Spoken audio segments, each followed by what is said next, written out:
Der var engang en dame, som hed Maria. Hun boede i en lille by, der hed Nazaret, og hun havde en sød kæreste, som hed Josef.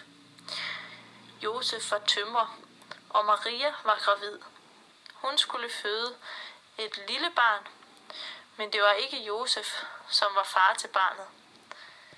En nat, da Josef lå og sov, kom der en engel i hans drøm og fortalte ham, at Maria ville føde en lille dreng, og ham skulle de kalde Jesus. Josef blev meget overrasket, for det var skam ikke hver dag, der kom engle i hans drømme. Men han blev også glad, for han glædede sig meget til, at Maria skulle føde den lille dreng. I landet herskede der en stor kejser, og han hed Augustus. En dag fik Augustus den idé, at han ville tælle alle de mennesker, han var kejser over. Så skulle alle rejse hen til den by, hvor de var blevet født, for der skulle de tælles. Maria og Josef skulle til Betlehem, og dengang havde man hverken opfundet biler, eller toget, eller flyvemaskinen, så derfor blev de nødt til at gå. Og det var altså en meget, meget lang gåtur. Især for Maria, for hun havde jo en stor, gravid mave. Men heldigvis skaffede Josef et æsel, som Maria kunne sidde på, og så gik det straks lidt lettere. Endelig, langt om længe, da det var ved at blive aften, kom de til byen Betlehem. Men tænk engang. Midt mens de gik på vejen, kunne Maria mærke, at nu skulle hun altså føde. Josef løb så hurtigt han kunne ind på den nærmeste kro for at leje et værelse. Men det var så uheldigt, at alle værelserne på hele kroen var optaget. Heldigvis fik de lov til at gå om i stallen bag ved kroen, og der kunne Maria få lov til at føde sit barn. Og sådan gik det til, at Maria den nat fødte sin lille dreng i en stald i Betlehem.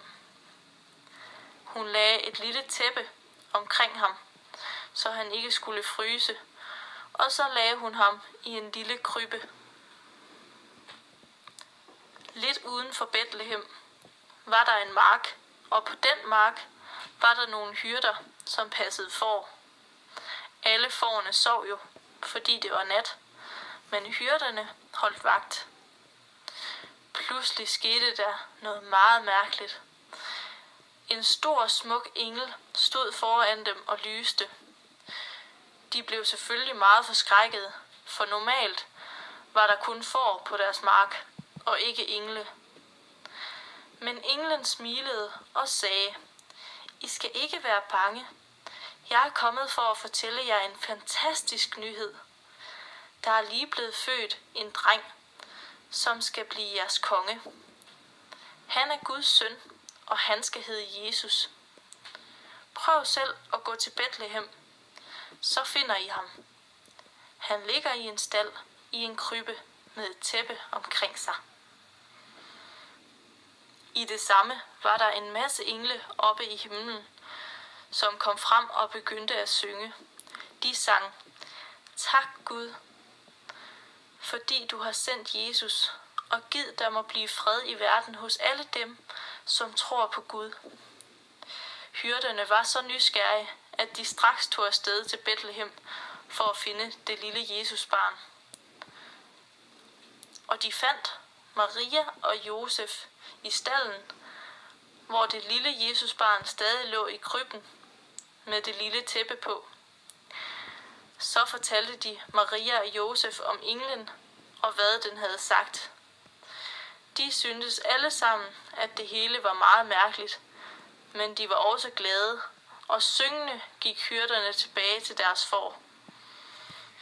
I byen Jerusalem var der 3 meget kloge mænd. De havde hørt, at en ny konge var blevet født, og derfor tog de afsted for at finde ham. De kiggede op på stjernerne, for de var nemlig så kloge, at de kunne finde vej ved at kigge på stjerner. Heldigvis havde Gud sørget for, at der lyste en meget klar stjerne lige oven over det sted, hvor Jesus var blevet født. Den hed Ledestjernen, og det hed den, fordi den kunne lede de kloge mænd hen til det sted, hvor Jesus var blevet født. Se, sagde den ene af de kloge mænd. Lad os prøve at følge den stjerne der, så finder vi nok Jesus. Og så gik de i retning af ledestjernen. De 3 kloge mænd vandrede længe, for der var langt fra Jerusalem til Betlehem.